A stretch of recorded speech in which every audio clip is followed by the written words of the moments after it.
Did you ever get threats or cease and desists, or did you ever fear for your safety? I don't know how deep this goes, but Y- You know, I've heard stories of people that have gotten threats and like have had like sextortion, sort of like their intimate photos leaked and stuff. And we have episodes what? on the podcast about this. Yeah, it's wild. So I've heard like the worst of the worst. And like you, a lot of times I'm like, thank God that didn't happen. Thank God I wasn't in that situation and someone didn't hack my phone or, whatever. And it always just makes me be like, double authentication, like double checks on everything because of those things. Because I've heard those stories happening. For me personally, what happened when Lula Rich came out was I had, I don't know, maybe half the TikTok followers I have now. I'm like 150,000 followers or something. Oh And wow. so a decent amount of people were following me. And I was like, yeah, like we're gonna go live, we're gonna do all this stuff, like join us here. And I said too much. I let the Uh enemy know my plan. And so what they did, I don't know who it was. It must have just been LuLaRoe people in a group chat. And they ended up getting my TikTok account banned for like bullying and illegal goods and services and like violence and what? weapons and all kinds of random things, which just because I had had so many violations because of this whole like press junket of me doing this, they were shutting me down constantly because of Yep. that. It was like an instant, like just week shutdown until they could investigate. And I think I got my account back like 3 days later, but I couldn't go live to like share Lula Rich coming out and those things. And then there were like a lot of people will make videos about me. They don't say my name, but I know exactly, I know who they're talking. Right. The DSA, which is the lobbying efforts behind multi-level marketing, like in the government, Which like we're let's I call get them to Big that. I had Pyramid. Yeah, we will. But yeah, yeah. they've Yeah. mentioned me like in their propaganda. Like they've mentioned things Jeez. I've done as like the haters. And I was like, so they're mentioning me like if a little nothing person who's selling vitamins is mad and mentions me, that's really the worst that's ever happened is like my accounts have gotten banned where people just like make But videos about that's me. that account thing. So this scares me because why is it that an organization can get you, an individual, banned for an investigation? Like, can you get them banned for an investigation into their Right? culty MLM scheme?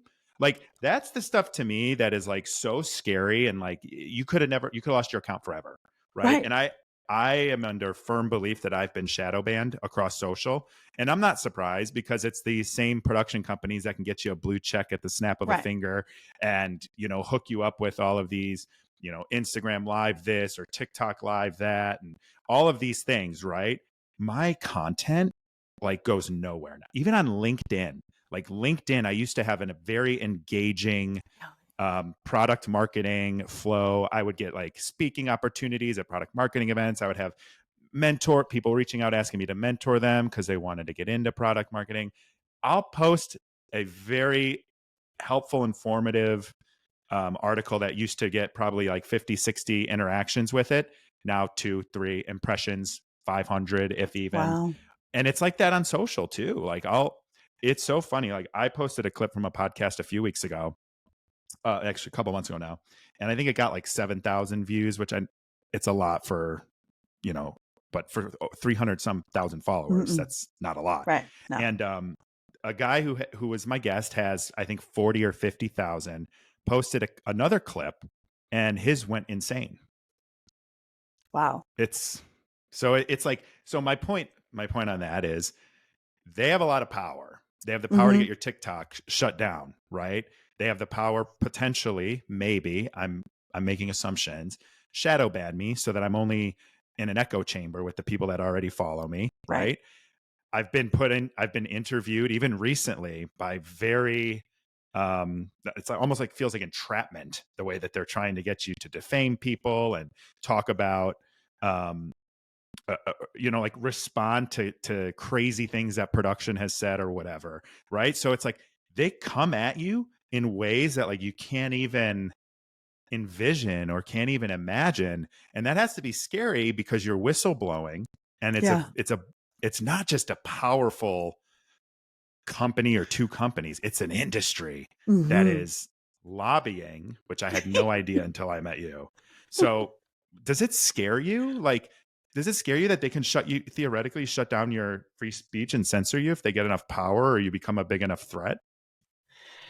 I mean, I, I know that what we're doing, like as a collective, like I'm just one person in this entire collective, Mm. like of people who are speaking out against multi-level marketing, and the anti-MLM community.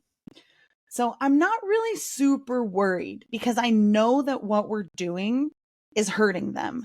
And I know Mm-hmm. that they know that if they take one of us down, we're just going to come back more because we'll be like, they took down Right. so and so. Like, and so I think that there's a balance there where they don't want to cause too much uh, attention on this community because they don't want anybody to look at it.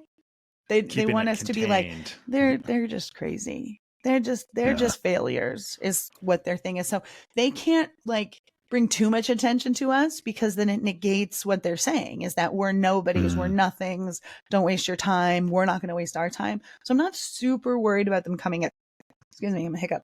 I'm not super worried about them coming after me just because I know that I have facts and Mm-hmm. they don't. Like They have opinions. they can't prove me wrong. So no, I've never gotten a cease or desist. I've never been sued.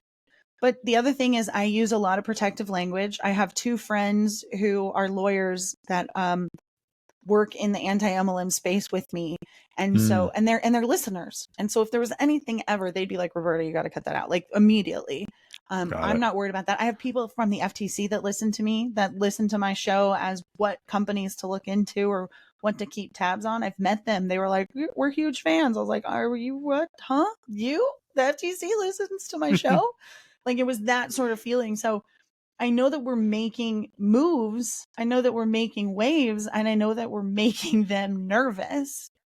They've put a lot of money into trying to get Gen Z to be like into MLM and Gen They've Z. got to be way Yeah. ahead of the curve on Oh, that. they're With so TikTok?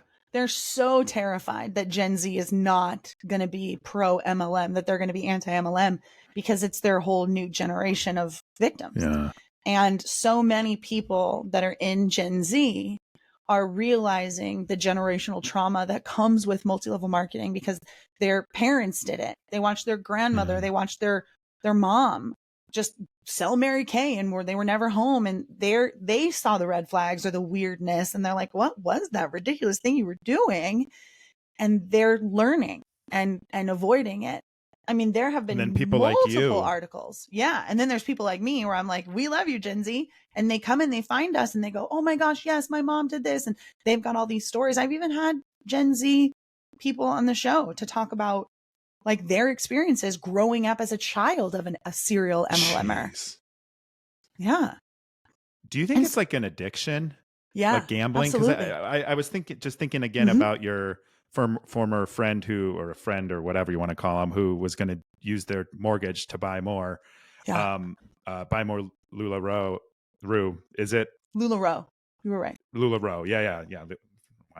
I'm thinking Lula Rich and LuLaRoe, and it came out somewhere in between. So much. There's so many. Just you can call it whatever you want, Yeah. really.